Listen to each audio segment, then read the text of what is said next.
Hi everyone, this is Margaret Hirsch at Home with Hirsch's, and thank you for joining us today. All our women in business who would normally be in our store having lovely tea and cake. Well, you at home, I hope you're still having lovely tea and cake today. And we've got a fantastic lineup for you today because it's spring day. So happy spring day, everyone. And we are there, we're ready, spring has sprung. And where I am, which is in the Midlands of Natal, it is freezing cold and pouring with rain. So what a spring day to have. But anyway, we're going to make it, lighten up the mood and get things going. So I just want to welcome Justine, who's going to talk to us about decluttering, and Kerry is going to talk about growing your own organic vegetables, which is so prevalent today. So for everybody who's watching, either on our Zoom call or at home or on Facebook, please send us all your questions in. We will answer them. Shane will call them out as they come in. But without further ado, I'd like to welcome Justine and I always get the name of your company wrong. Well, how does it go again? Watch the Space. Watch the Space. Okay, now Justine, come in. We've got, and I know because when I came to my farmhouse now at COVID, when it struck, I had been here for 35 years and I had 35 years worth of junk in this house. When I tell you I had to clean it out from one room to the other, I took 16 bags of rubbish out my kitchen. So tell us, when you go to a person's house, what do you look for? Sure. I think it all finds me because generally if people are going to be decluttering, there's a lot of space that needs to be freed up.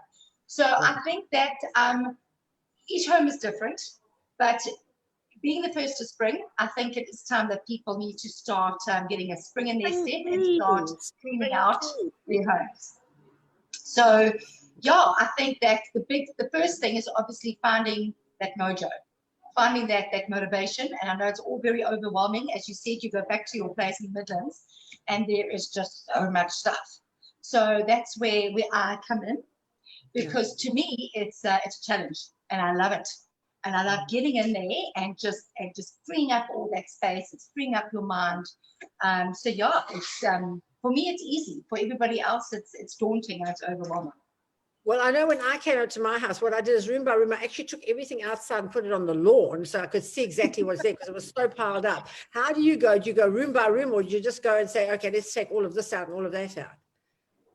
Okay, so it depends on the person, but yes, let's just say I start with the house. So I do like to clear out the garage first. Reason being is that there's a lot of stuff that people obviously can't have in their home that they don't want to maybe emotionally get rid of right now. So we need a space for it to go. So I do like to get into the garage first. And I think it's also because a lot of people have stuff that they don't know they've got. So it's just, if I start off with there, it sort of cleans their mind. And it's also, they can see like an instant change in it. And I can see the stress, like, being relieved out of them. They just can't believe that the space all of a sudden can fit a car in the garage. So I think for a start, I have a few little hacks where I sort of have 5 or 4 boxes, and I put on their junk, charity, definitely to keep, and then a maybe. So once I've worked through that, I generally find at the end, we left with 2 boxes, which is charity and then to keep. And it's from then. It's once people get into it, they actually, they get along with it. Now you get people like my husband who throws it away and pulls it back again. He loves his old shoes and his old, pants, his old socks and everything. I throw them out, and the next thing I see, they've been pulled out again. Do often people, when you go, you get it all out, and they say, "Oh, I actually really want to keep this." What do you say? No. Ruthless to a certain degree. I mean, obviously it depends on the reason why that person has kept it. It's an emotional attachment. Was it from, their son or their daughter, their first painting? So I generally try to minimize what it is. So if it's your kids are from school, I say, okay, well, we're going to fit all of it into this one box. So you've got a choice. You keep this or you keep that. But people that do like to tend to as you say, it sort of comes back. I think the thing with me is as I go along, I sell like instantly. So as I'm going, I'm on my WhatsApp groups and I'm pretty much giving or passing on the pre-loved stuff. So when I leave, I take all that stuff with me. So that's the benefit for you, is that it's gone. And so they your see husband the money. can't track me. Yeah, they see the money, and then they start to say, oh, this isn't so bad. This is actually quite nice turning it into. And then start selling stuff that you don't need to, just so that you can get your new sled from her. So it does, it cleans up all the space for you so that you can actually end up getting what you want. And you can see that your kitchen does have surfaces. Yes. Oh, wow. That's amazing. Now, we were talking about home staging. You want to sell your house. A lot of people are selling their houses now for various different reasons. Some people are moving to bigger houses, some to smaller houses. So when you, when I've been buying a house, I just walk in and just see all this junk and I want to run away. What do you do when you go into a person's house? They say, listen, I'm selling this house now. Where do you start with them? Are you talking about they're selling their house and they want to get rid of their furniture? Yeah, they don't need to take this furniture with them. They're moving from a 4-bedroom house to a 1-bedroom flat. They don't need all that stuff. We'll have to work. If the person wants me to sort of, I do a lot of advising with the resizing of stuff. So people are moving from a 4-bedroom house to maybe a 2-bedroom duplex. So I do try, and I like to see where they're moving into, because it's all about sizing and proportion. So although you might love your L-shaped sofa, size-wise, it might not fit into that area. So, I do like to see that first. And then once we've decided what furniture will look good in the new place, I help them sell that stuff. So whether it's on my pre-loved WhatsApp groups, whether it's on Facebook, and I think being in the business, I know who to contact and who would like what type of furniture. So you certainly get money for your stuff. A lot of people couldn't be bothered with the hassle of that, although it's not really a hassle, but they want to start new. So they're happy to give to a charity. So I'm affiliated with quite a few. Some people like the Dogs and Cat Society, some people like Hospice, the SPCA. And if you don't know, I could certainly help you. There's a lot of development schools that require stuff. So that feeling of giving is also, it's a relief. They always say you've got to give before you can receive. So that giving it out, just let it go. I just went, I just let it go. Absolutely. And then I have transporters. I have people that do it for me. So, I mean, a lot of the places like Hospice, if you call them in, they will happily collect the stuff.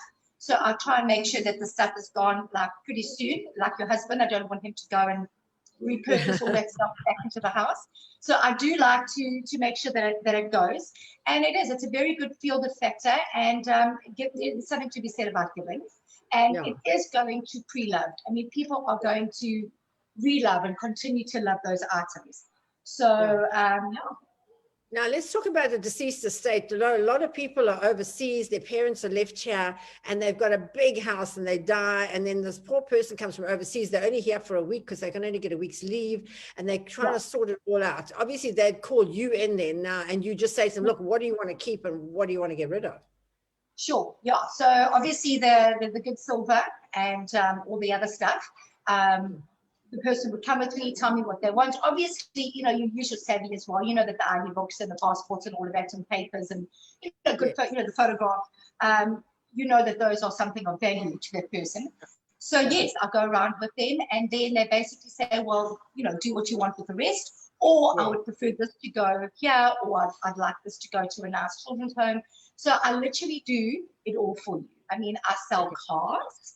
I do. Oh, wow. I do it all. I sell plants. So it's really just, it's like having, I don't know, like an older sister or somebody there just to bounce ideas off. And as I said, because I'm in the industry, I know people, I know tree fellers, I know, people that can help with electricity. And then also, I'm an estate agent, so I can sell that house too. Oh, wow, that's just amazing. Now tell me, now you've got stuff that you're going to keep. Where do you put it? You put it back in the drawers, or how do you put it? Oh, yes. Well, we put it back in the drawers, but we sort. So, for example, I'll just show you here. I love my coffee jars. Okay, people. I know I'm telling you to declutter, but coffee jars you're allowed to keep. So I've just, for example, used this, and this has got all your cables of all your cell phones and your iPads and all of that, because I find, I've got 2 kids at home and they're everywhere. They're in bed, they're under the coffee table. Yeah. Okay. Sorry, I've got a bit of interference here, but carry on. Don't worry. Carry on. Oh, okay. Yeah, There was a dog. Or what was going on? So I generally try to. I think the one thing I can tell people is that if you get into your home, you've got to have a thing. Be it a bowl, be it a box, be it whatever it is, and whatever you find, whether it's the Bactra band that you used in the car for the kids' scrape, or the earring that you lost, or the chain that you broke, put everything in the bowl, okay, and keep it in the bowl. And yes, the bowl gets bigger and bigger and heavier and heavier, but eventually you find that energy and that mojo to sort of say, okay, I'm going to tackle you, I'm going to get you. And when you do that, you're standing and you take that Bactra band and you take it to that first aid box. And eventually you get to the bottom and you kind of like find your other earring because you picked up the one in the car and then you found the other one on the floor. So, and let me tell you, I had that the other day and I kept on looking at this bowl and I was like, oh, my saints and odds, I just don't know if I can do this. But being my new decluttering name, Queen, I thought, well, I've actually got to do this. And if I tell you, it took all of, I don't know, 6 minutes. Yeah. I was so surprised and I was actually a bit upset because I thought this is going to be a challenge for me. This is my day. I'm going to sit in the sun and just declutter this bowl. And in 6 minutes, it was all done. Wow, that's amazing. Fantastic. So there we go. Okay, so we're just going to chat now to Kerry. So come in, Kerry, just unmute yourself and come in. We're talking to Kerry. We're all trying to be healthy and be healthy. And now, and you know, I'm a vegan, so I have a completely plant-based diet. I don't have any cheese, eggs, fish, nothing like that. So can we talk about, and I'm growing my own vegetables now. So tell us about, where do we start? I know I had a struggle when I started. So if you were saying to me, start off again, how would I start growing my own vegetable garden? Margaret, you would look at your soil first and make sure that you have the right base for your plants. You need a very good compost and an organic compost, something that's going to be putting the biology back into your soil. So all the beneficial microbes that actually make all the nutrients available to your plant so that you can get a strong, healthy plant. Because ultimately it's about your plant health, keeping your plant healthy, because a healthy plant is going to repel pests and it's also going to not get fungal diseases. And like right now, because it's pretty cold, so you're going to have your plants are a little bit under stress. So if you make sure that you give your plants a nice little organic fertilizer, liquid fertilizer, it's going to make your plants strong to resist the pest, the disease, and that's the key. And also to put the nutrition back in the actual the leaves of the plant, and the, like if it's broccoli, then the actual flower, and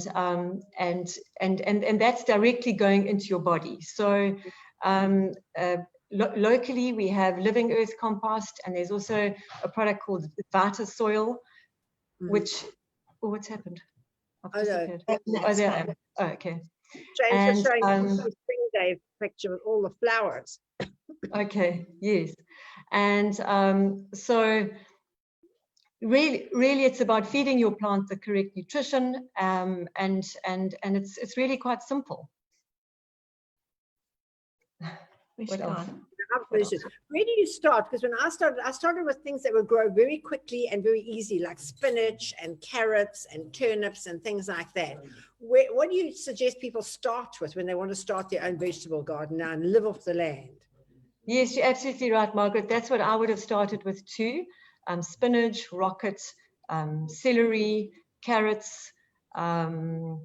Wow, I didn't get that much spinach out of my garden, I'll tell you that much. Wow. Yes. You know, it really is about the soil and just making sure that you're giving the plant what it needs. So the water when it needs it, so it's not stressed, and sunlight, enough sunlight. So don't try and grow your veggies in a shady spot. It's not going to work. yeah, I mean, it's actually very simple, and easy. Yeah, well, it's easy when you know how. I must say that I struggled a bit because I ended up putting shade cloth because I started, when we first came here, when COVID started, which was March, it was still quite hot. And a lot of my spinach got a bit burned. So I ended up putting shade cloth up. Also to keep the monkeys out of mine because I live between two troops of monkeys. Can you believe it? So I had to put my shade cloth up. And then, yeah, so then I did chilies. I had chilies, I did spinach and carrots. And also I found butternuts and squash are quite easy to grow and they grow reasonably quickly. I was shattered. I didn't realize how quickly they grew. Yes, I mean, everything does grow so quickly.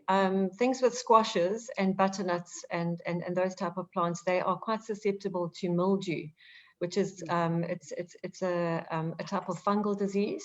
And there are many natural ways of combating this as well. You can just even spray milk on the leaves and that helps. Oh, really? But Wow. yes.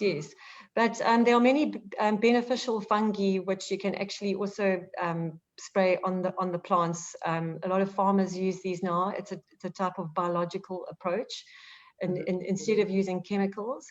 Yeah, the cucurbit species, all the squash type of species, they have soft, fleshy leaves, so they are susceptible to wind damage. So when if a hot wind will come, it will burn the leaves, and stress conditions.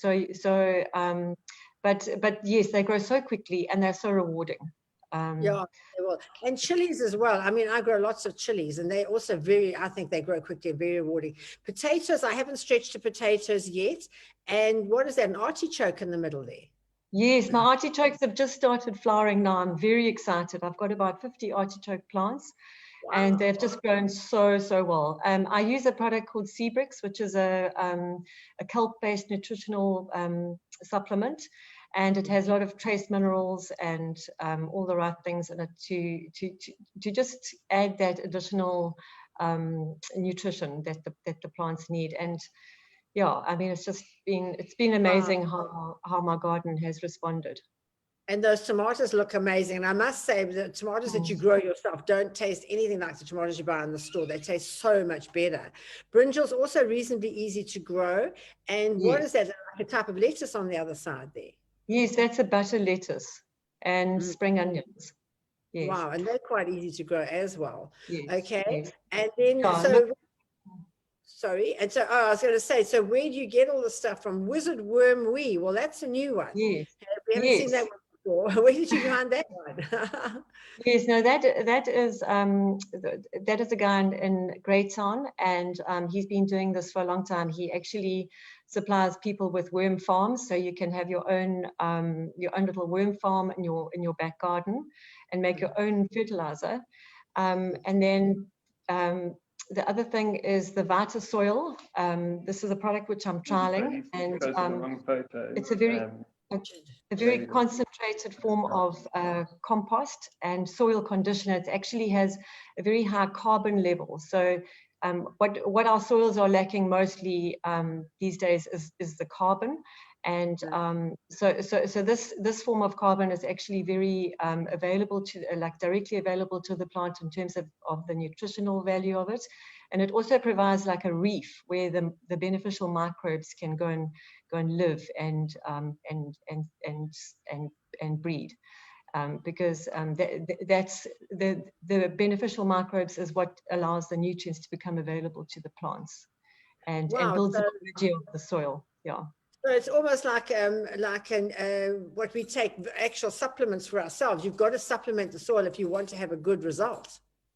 Yes, absolutely. No, yeah, very, very much so. It's just like our gut has a biome, the soil has a biome, and I think it's the thing that's been neglected the most in terms of growing plants. Yeah. I must say that I haven't put anything in like that. So maybe that's why I'm not getting those huge spinach leaves like you're getting. Okay, so so I see Richard's joined us now. So Richard, come on in and tell us, well, you have to talk about furniture today. So tell us about furniture. What is trending at the moment? Fabrics, leather, what is the trend? Well, I thought today we'll chat about some garden furniture as we're heading into spring. And what's better than like South Africa to have a braai and sit out on the stoep or on your patio and admire the beautiful view. And it is bizarre that it is pouring with rain and freezing cold on the first day of spring in Durban, but we definitely need the rain.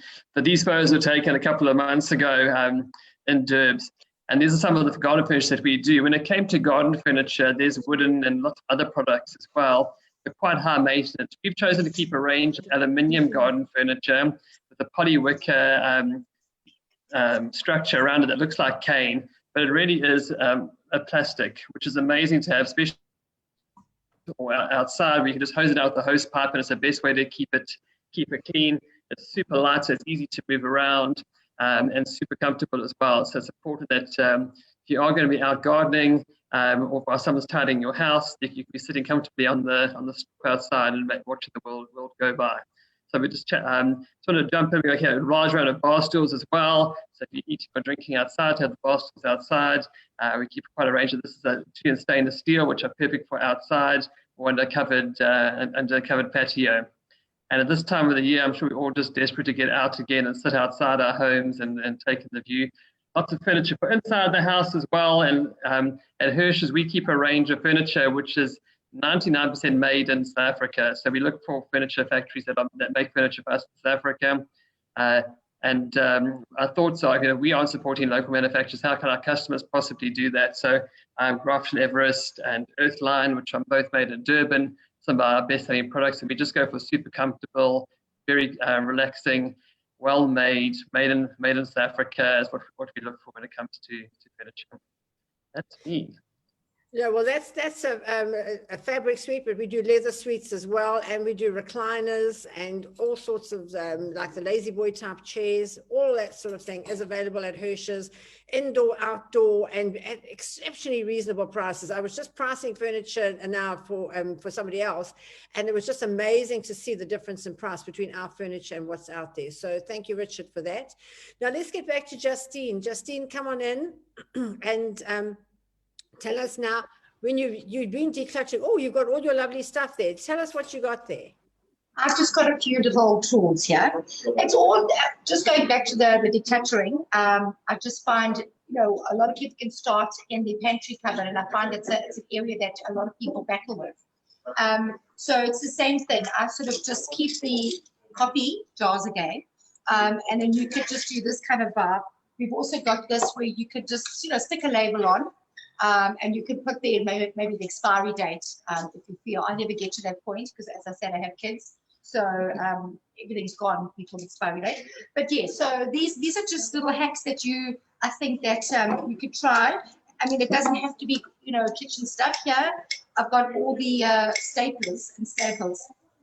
It's one thing in drawers where you open that staple box and staples just go everywhere. Under the feet, under the coffee table. So this is my little thing that I keep at home, and it's got obviously your staple in it. So yeah, everything. I mean, this is great for your marshmallows. I do them for the kids' school, teacher gifts, because I'm cheap like that. And yeah, so I mean, anything, even your Marmite little jar. I keep this at work on my desk. So you just repurpose things a certain amount of things in your house, like your glass, and yeah, that's essentially what I wanted to show you. That's really super. And all the things I see, you've got the Future Life there and the Kellogg's and that. I must say, I put mine into plastic because I just can't bear the thought of having weevils in them. So if you put them into plastic, does that stop the weevils? Yeah, well, actually with these ones, I've got pigs. So I do use pigs with mine. As I said, I don't have that problem of stuff going off. But yes, so I mean, this is even the Cocoa Pops. Otherwise, in a glass jar would be absolutely fine as well. So if you have your label like this, and you just put your Future Life and you write it on, or you have a label like that, you can play around. You can even have a swing type of label. I know it's very trendy right now to have everything sort of uniform, and that does tend to make things look neater and less cluttered in your house, is that you have sort of constant uniformity. So yeah, I mean, you could certainly put this type of stuff in your, I mean, again, there's the pig. Love the cake. So yeah, but you can definitely put it in your glass jar and it would look really trendy. Yeah, and let's talk about the fridge, because the fridge is always my bane, because I put everything in the fridge. So in the fridge, I tend to put it into Tupperwares and plastic containers, and sometimes it looks a bit higgledy-piggledy. What's your suggestion to keep your fridge nice and tidy? Yes, well, and I was going to say Tupperwares are definitely the best. I think because when you open up the fridge, people tend to want to look for things and actually want it to just jump out at them. So if you are going to, I mean, a lot of people put them in a ceramic dish, the lid, the plate on top. And with that, it takes up space. And you forget. And the smells go into the fridge. It's so yucky. So it's much better to put it into some sort of plastic container with a lid that seals. Yeah. So your glass Pyrex that you have here, which are awesome. Those are fantastic. For different colored lids. Or your good Tupperware with your lids. I mean, that really is the best. And I think the thing with the fridges is just like everything, you need to clean it out every so often. So yeah, it's just getting into that habit of just trying to just stack it properly, put all your sauces in one area so that the kids or whoever comes into the fridge, they know that the sauces are going to be indoor and certain things are going to be on certain shelves. Now I'm so curious, when you go into people's houses to declutter, and I know when I came up here, I had in my house in Umhlanga, I had over 100 bottles of different base, because I keep buying the color and it's the wrong color, so I'd buy another one and I'd buy another one, it was also the wrong color, and so I would go on. How do you declutter their bedrooms? Because I mean, that's quite a personal thing to go and declutter there. It is a personal thing, but people generally, like you've just said, you keep buying your bases and trying to get the right color. So essentially you are keeping all of those bases and they're really serving no purpose anymore. So you can have your summer and you can have your winter, because obviously there is a change in your skin color between the seasons. But the other things that you don't need, you can give it to somebody that will enjoy it and will love it. Because like perfume and stuff like that, makeup goes off. And then what's the point? You kept it all there. It's been 3 years later, and it didn't work the first time. It's not going to be working 2 years down the line. So it is a lot of sort of ladies groups and sort of great sort of women's things that we put handbags and we put all your pre-loved stuff into. Oh, that's amazing. That's really wonderful. Now let's just get back to food. So Kerry, with all your beautiful food that you are growing, have you got recipes and cookbooks and things, or how do you just decide what you're going to cook, what you're going to harvest and what you're going to do? Because I mean, I know when I harvested, we had spinach. We had enough spinach to do the whole neighborhood. And then I didn't quite know what to do with it. So and I froze it, and it didn't really freeze that nice here. You can only make so many, spinach quiches. What's your yes, absolutely. Stuff, once you've grown it and you've harvested it, and now you've got it, what do you do with it? Yes, no, absolutely, Margaret. There's things like turmeric, for example. We've been doing a lot of harvesting of turmeric, so we've been looking at recipes. Like there's a delicious turmeric rice recipe with chickpeas and spinach. You can make a delicious pesto with spinach. Amazingly enough, you can do a rocket pesto. We make a lot of pestos. Yes, I do freeze things like tomatoes. I have all the tomatoes I can't sell.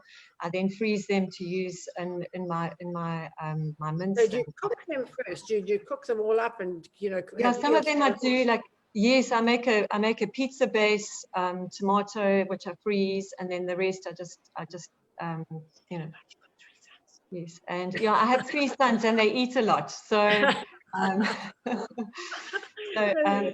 so ready-made freezer food is actually ideal for me. And there's as you go along, you sort of work out what to do. And it can be quite daunting sometimes when I have all this fresh produce that I don't want to waste, and I have to quickly think of what to do with it. But generally speaking, I'm able to make a plan and give it away to friends or process it in somehow. Fantastic. Now, what are you planting at the moment? What is the right thing to plant right now? Because it's supposed to be spring, but it's flipping cold, so we don't really want to put all our seeds in and then they all die because it's too cold for them to grow. What would you suggest we put in now, or should we just wait until it gets a bit warmer? Yes, well, I mean, in a few days' time, you'll probably notice that spring is really going to start to feel like it's coming, because the soil is warming up.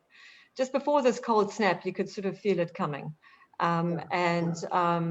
So just planting seeds now is the thing to do, yes. And your seedlings, where we are on the subtropics here at the coast, you can pretty much plant all year round, except for the really hot months, in fact. And you can plant from seed, or you can plant from seedling. If you just go to your local nursery, your local seedling nursery, and pick up something and put it in the ground with a good compost, that's the most important thing. And then mulching. Mulching, I would suggest you make sure that you cover the soil to keep the moisture in and to get those microbes working for you. That's the key, to keep the soil covered. Okay, I love your sidekick there, giving you little hints and tips all along the way. And I think with watering, I'm always a feast of famine with me. Either I give them too much water and they rot, I don't give them enough and then they just die. So what's the secret of watering correctly? Well, again, it's observation. You have to just keep on, just keeping tabs of what's going on in the environment around you. That's the most important thing, just to see what the weather's doing, and just look at the soil. If it's damp still, then don't water. If it's looking a little bit dry, give it some water. But you do have to keep tabs on what is going on. That is the most important thing, yes.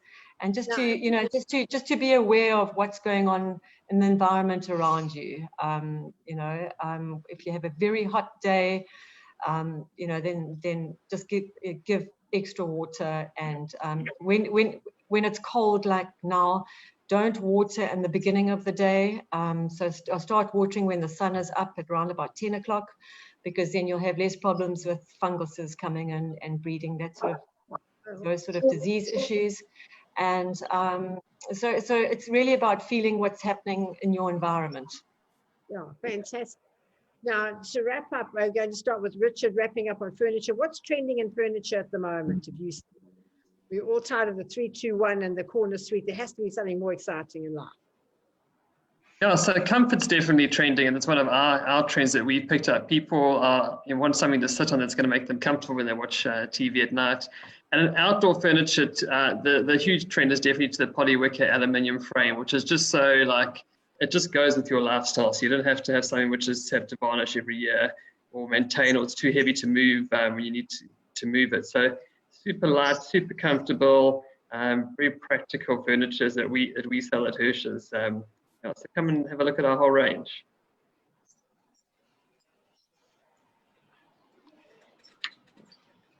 So I froze.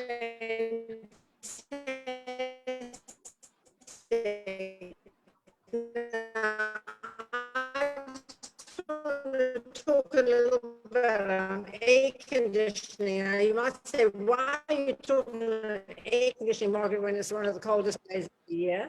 But now we're going to be talking, if you own your home, or even if you rent.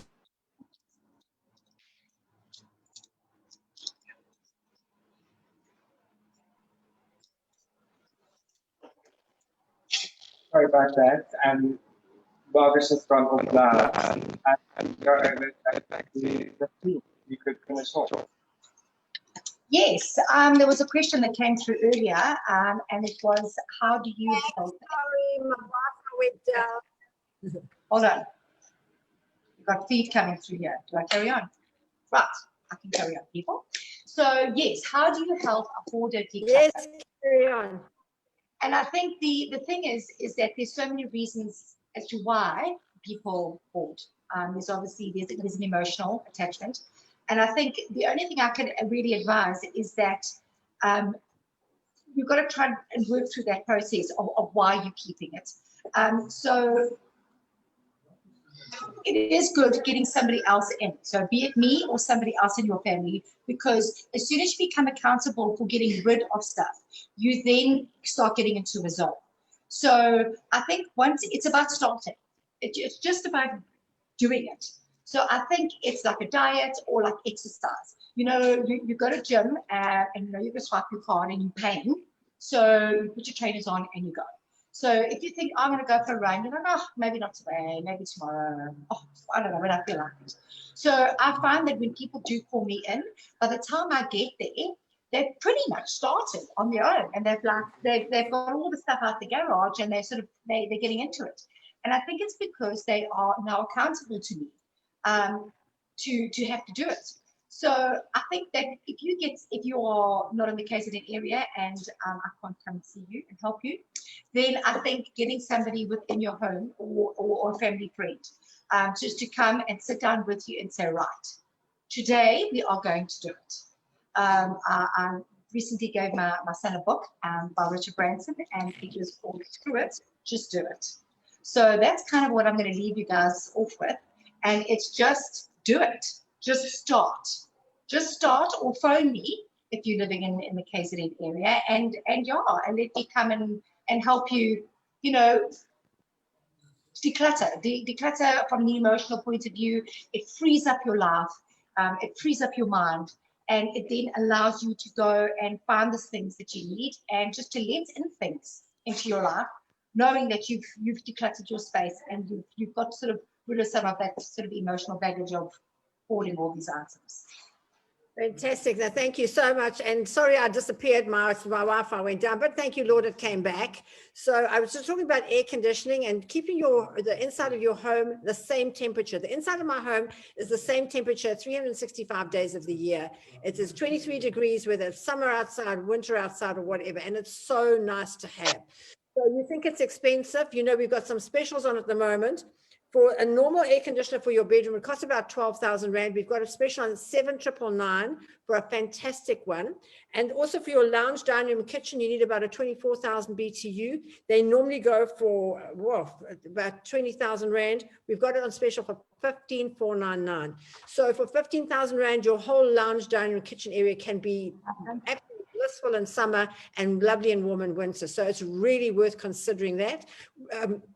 We have fitters who come and fit. Obviously, it's different depending on whether you're on the 10th floor of a building or just a little bit bachelor flat.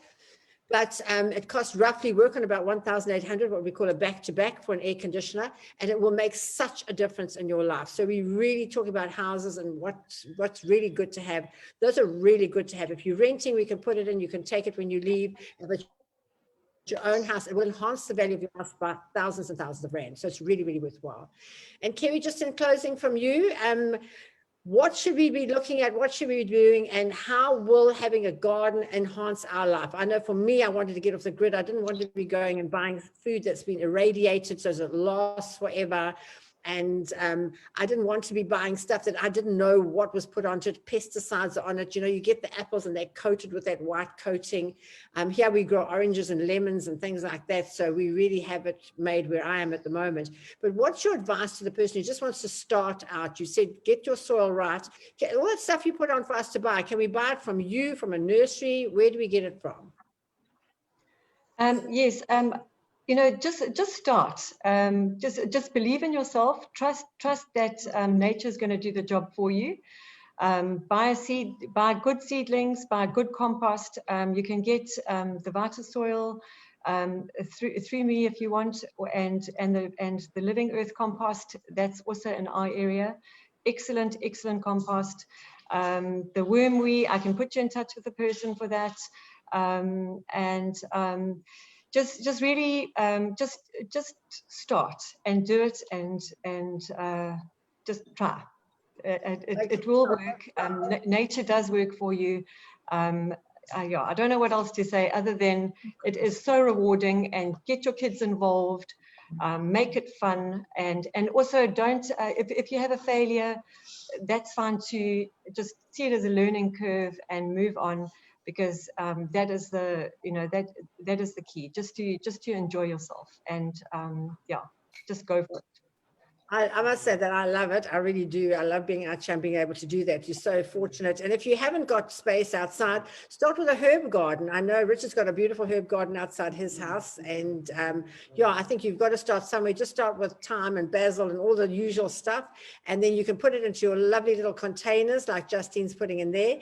But thank you so much all for being with us today. Thank you for all our regulars who joined us, Beryl and Aretha and all the girls.